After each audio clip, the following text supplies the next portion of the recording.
सन 1926 का, जहां हमें ऑस्ट्रेलिया के बियर्ड में एक छोटी सी टाउन को दिखाया जाता है।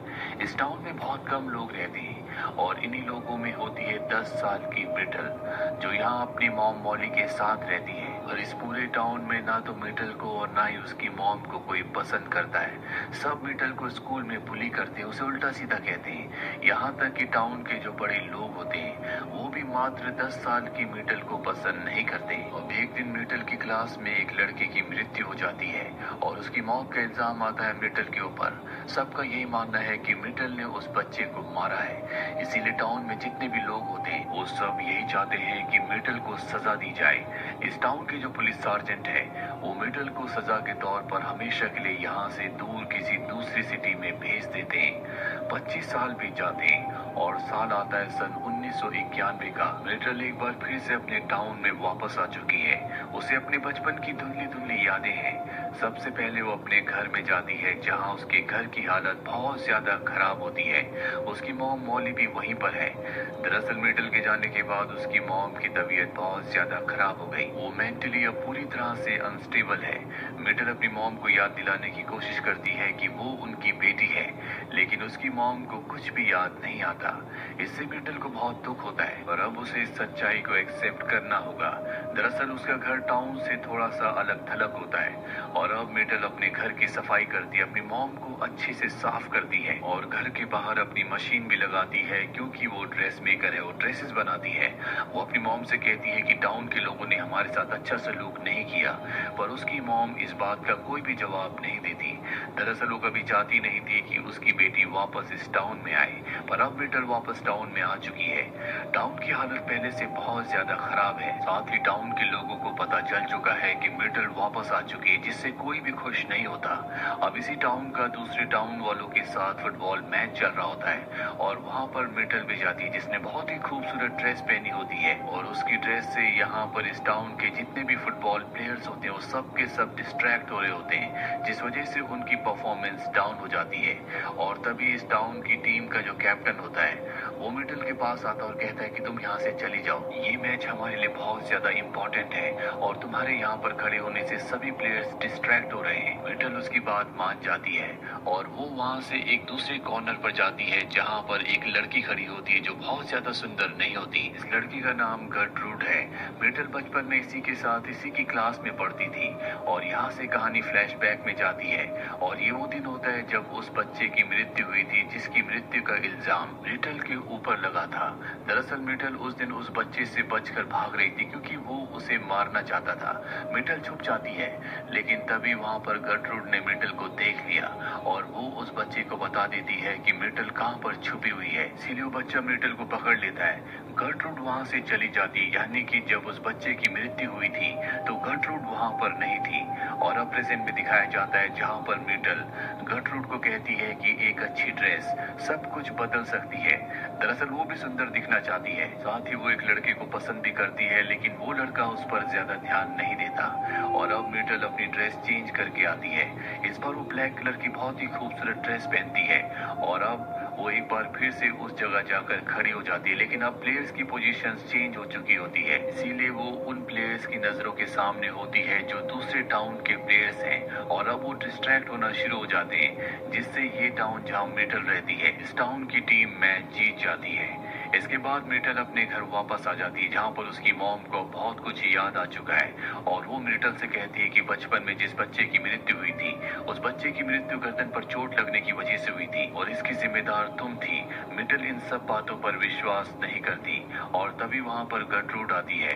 वो मिटल से कहती है, मैं चाहती हूँ कि तुम मेरे लिए एक बहुत ही खूबसूरत ड्रेस बनाओ। मिटल कहती है, ठीक है, मैं तुम्हारे लिए एक अच्छी ड्रेस बनाऊंगी, लेकिन तुम्हें ये एक्सेप्ट करना होगा कि बचपन में जब मैं उस लड़के से छुप रही थी जिसकी मृत्यु हुई, तो उस दिन उस वक्त तुमने उसे बताया था कि मैं कहाँ पर छुपी हुई हूँ। गर्ट्रूड एक्सेप्ट करती है क्योंकि उसी ने उस लड़के को बताया था और अब मिटल उसके लिए ड्रेस बनाने के लिए तैयार हो जाती है। दरअसल गर्ट्रूड को आने वाले फुटबॉलर्स के डांस के लिए इस ड्रेस की जरूरत होती है।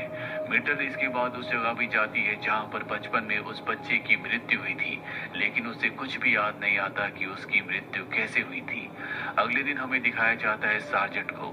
ये वही सार्जेंट है जिसने बचपन बचपन में मिटल को हमेशा के लिए इस टाउन से दूर भेज दिया था और ये मिटल के पास आता है। दरअसल सार्जेंट के पास एक बहुत ही खूबसूरत कपड़ा होता है और उसे मिटल की तरह ड्रेस डिजाइन करने का, कपड़े बनाने का शौक है। मिटल ये बात पहले से जानती थी। सार्जेंट मिटल को बताता है कि मैं तुम्हें टाउन से दूर नहीं भेजना चाहता था, लेकिन जिस बच्चे की मृत्यु हुई थी उसके पिता टाउन के काउंसलर हैं। उन्होंने मुझे तुम्हें यहाँ से भेजने के लिए प्रेशराइज किया, इसीलिए मुझे तुम्हें यहाँ से भेजना पड़ा।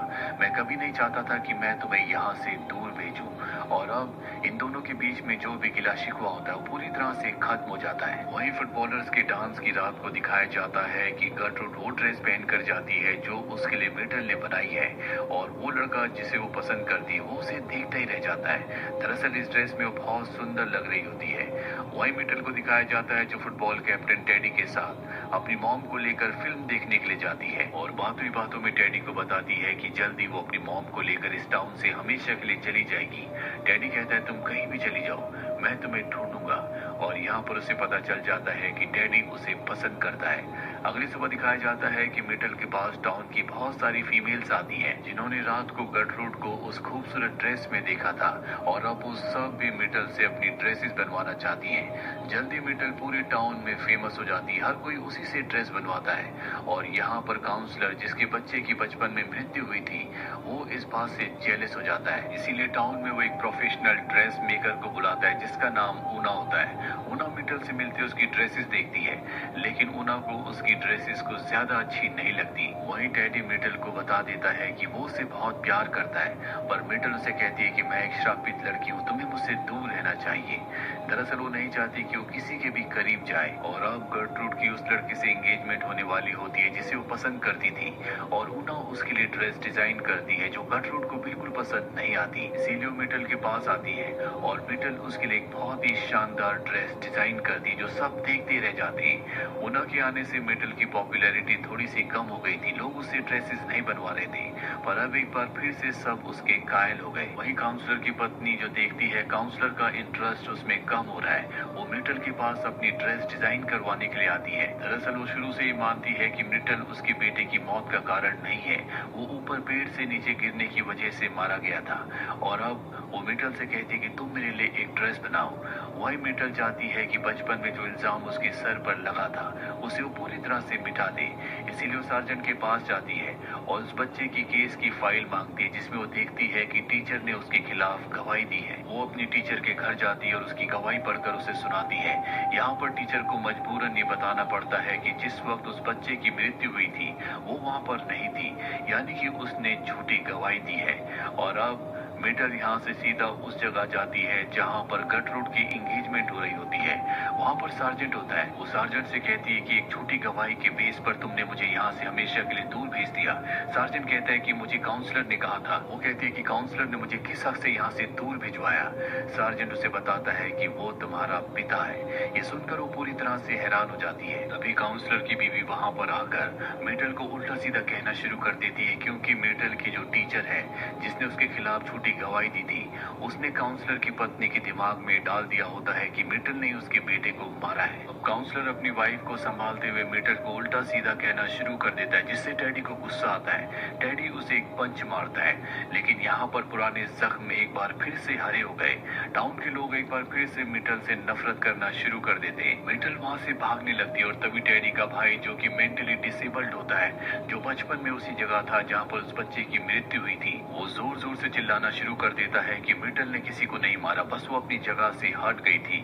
और अब टेडी मिटल के पास आता है और उसे उसी जगह ले जाता है जहाँ पर बचपन में उस बच्चे की मृत्यु हुई थी। यहाँ पर मिटल को सब याद आ जाता है कि काउंसलर के बेटे ने उसे दीवार के साथ खड़े रहने के लिए कहा था और कहा था कि अगर वो वहाँ से हिली तो वो उसकी मॉम को मार देगा।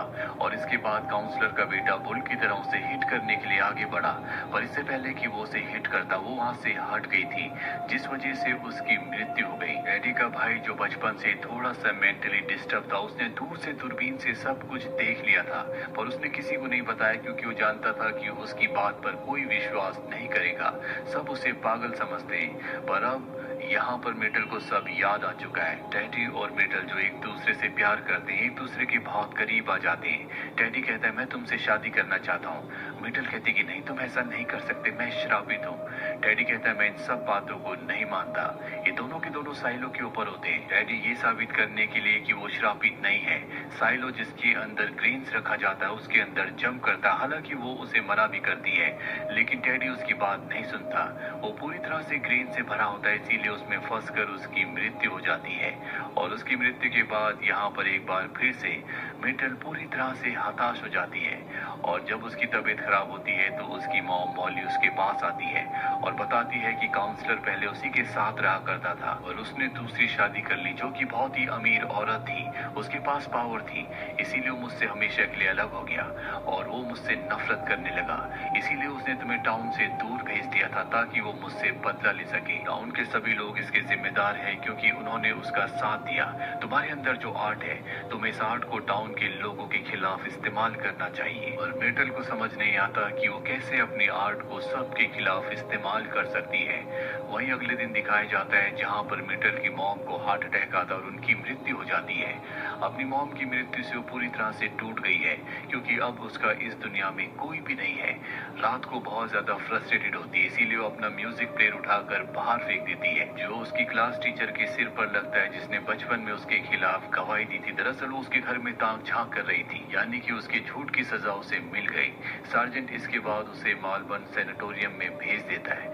वहीं हमें टाउन में एक केमिस्ट को दिखाया जाता है जो हमेशा अपनी पत्नी पर जुल्म करता था। उसकी मृत्यु उस वक्त हो जाती है जब उसकी पत्नी उन ब्राउनीज को खा रही थी जो मेटल की मॉम ने उसे दी थी। दरअसल उसमें भांग थी ताकि वो ब्राउनीज खाने के बाद उसका दर्द कम हो सके। और अब टाउन के सभी लोगों को पता चल जाता है कि ब्राउनी की वजह से उस केमिस्ट की मृत्यु हुई है। अगर उसकी पत्नी उन ब्राउनीज को ना खा रही होती तो वो बच सकता था। और इसका पूरा का पूरा इल्जाम मेटल और उसकी मॉम पर आता है। और यहाँ पर सार्जेंट जो कि मेटल का एक अच्छा दोस्त है, वो सारा का सारा इल्जाम अपने ऊपर ले लेता है कि उसने वो नशे वाली ब्राउनी उसे दी थी, जिसके बाद उसे अरेस्ट कर लिया जाता है। और अब मेटल यहाँ काउंसलर की पत्नी के पास जाती है और उसे पूरा सच बता देती है कि किस तरह से उसका पति एक कैरेक्टरलेस इंसान है, किस तरह से वो उसे धोखा देता है।